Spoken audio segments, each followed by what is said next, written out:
Greetings, Weather Watchers, and welcome to another edition of Weather Gone Wild here on the Doomstead Diner. The last two weather reports from the meteorology department here on the diner have been on direct weather events, floods, and tornadoes.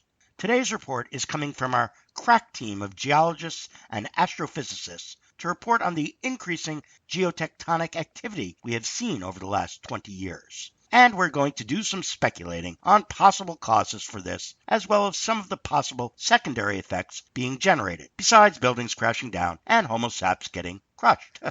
In today's report, we will cover the earthquakes. Volcanoes will come at a later date. Before we get to that, though, we have to address the question of whether quakes are really becoming more frequent and powerful, or whether it just seems that way because of better measurement technology available today and greater dissemination of news following a quake. For very small quakes, say 3 or under on the Richter scale, the better technology of more sensitive seismographs might hold water as an explanation for the apparent increase in quakes. However, basic seismograph technology capable of recording and pinpointing the epicenter of larger earthquakes, even on the other side of the globe, has been around since the beginning of the 20th century. In fact, the first seismoscope was invented in 132 AD by Chang Heng. Von Rüber-Pauschwitz obtained the first recording of a teleseism in 1889. In the next decade, investigators in Italy, Germany, and England studied the waves from distant earthquakes and constructed the first teleseismic travel time charts.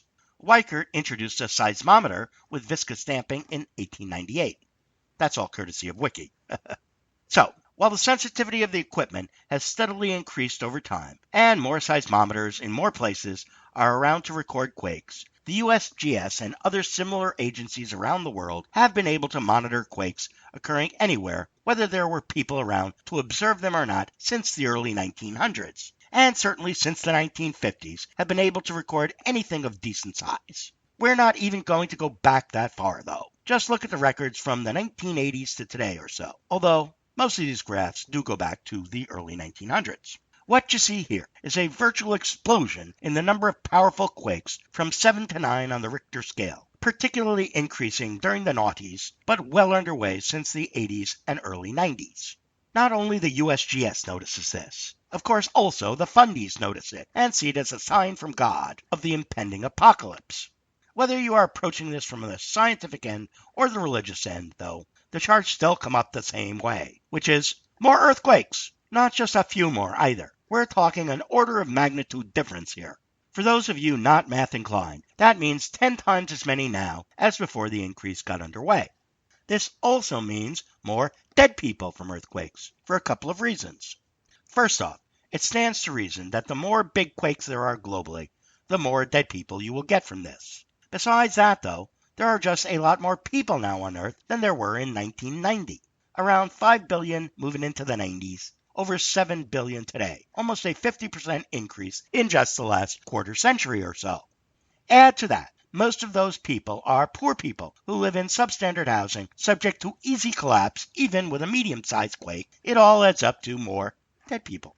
However, that is only the most obvious result here. There is another, more insidious one that is likely responsible for a lot more death than just the direct death of being in a collapsing building or being near the shoreline when a tsunami rolls in. Tsunamis are, of course, the results of earthquakes also, just ones that occur beneath the ocean floor, displacing a whole lot of water and sending the wall of water out in all directions from the epicenter. The death toll from the Indonesian tsunami of 2004 had over 130,000 confirmed dead people, and the Sendai quake, which rolled the tsunami over Fukushima, records only a measly 1,656 dead people directly. But nobody will ever know how many cancer deaths and stillbirths occur from the constant bombardment of high-energy radionucleotides in their bodies the people still living in that neighborhood are subject to. This is still only the tip of the iceberg as far as what the repercussions are from so many quakes going off so often may be. When an earthquake goes off, it releases a lot of stored potential energy, which first becomes evident as kinetic energy. That's the movement of the earth and the water. But in the end is dissipated as heat energy. A single 6.0 quake releases the energy equivalent to 15 kilotons of TNT, or 63 terajoules, the equivalent of the little boy atomic bomb dropped on Nagasaki at the end of World War II. An 8.35 quake releases the energy equivalent to 50 megatons, or 210 petajoules, equivalent to the energy released by the Tsar Bomba, the largest thermonuclear device ever detonated on Earth. A 9.15 quake releases 800 megatons, or 3.3 exajoules, which was the estimated release of the energy by the Tober supervolcano 75,000 years ago. In the last 60 years, we have had 5 such megaquakes: Chile in 1960 at 9.5, Alaska in 1964 at 9.2, Sumatra at 9.1 in 2004, Japan, Fukushima, 9.0 in 2011, and Kamchatka at 9.0 in 1977. The list of 8.0 quakes is much larger, of course, and 7.0 larger than that.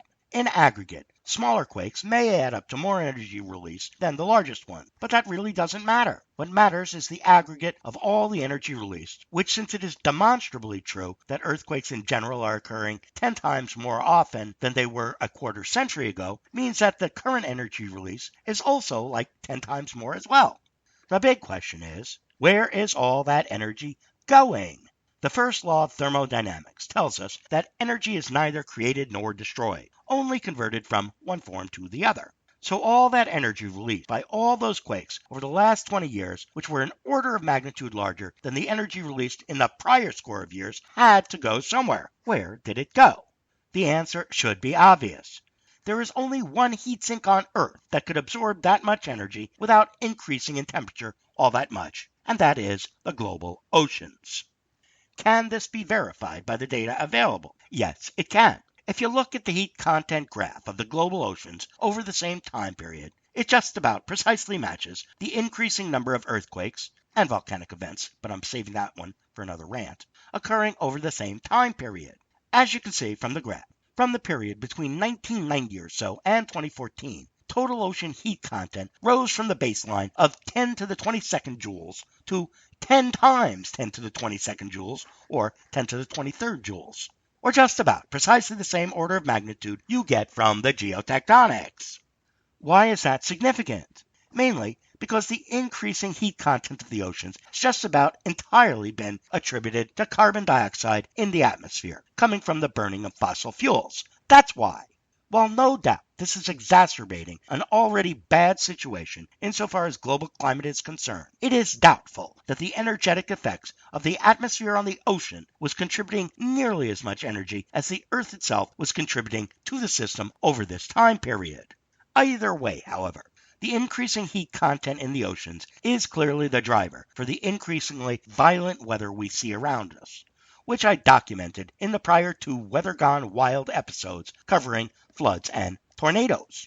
Anyone with a passing knowledge of physics knows that the increasing heat content of the oceans means more water vapor up in the atmosphere and more energy driving the whole system. So you're bound to get more violent weather as the heat content increases. And nobody in their right mind could deny that the oceans are increasing in heat content. The only real debate here is what is responsible for it and what, if anything, can we do about it?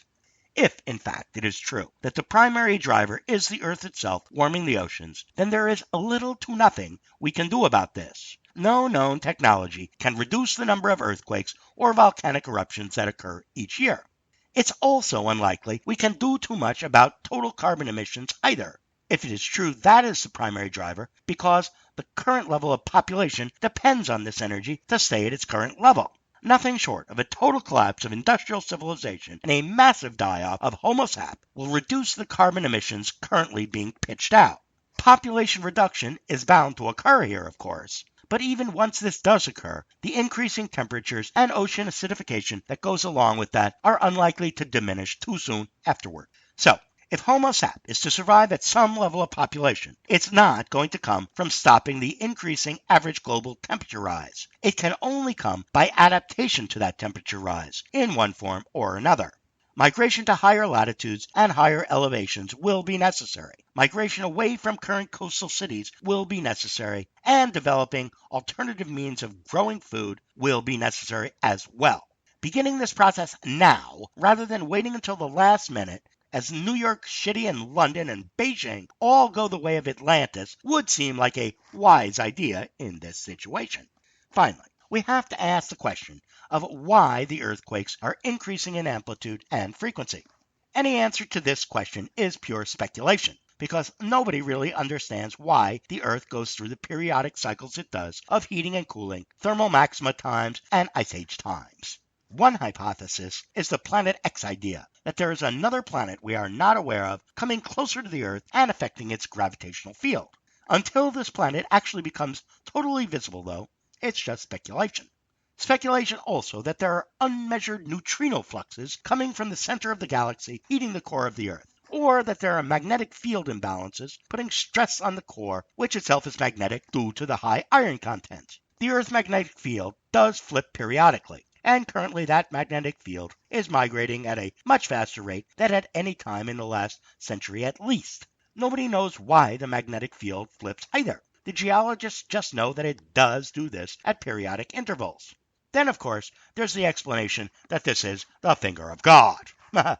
Again, though, whatever the cause is, it is unlikely anything can be done to stop it. We just have to adapt to it if we are to survive.